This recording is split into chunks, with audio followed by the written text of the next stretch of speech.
I do one part, I finish it, I move to the next.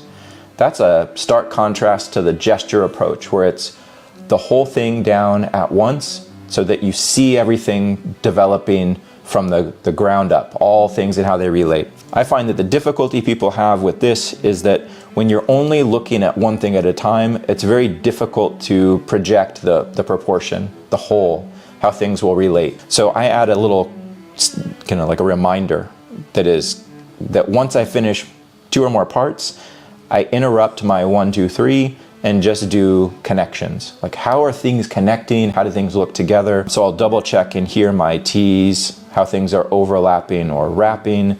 And then I also make myself double check proportions. I make myself check them in 3 ways. So maybe like siding.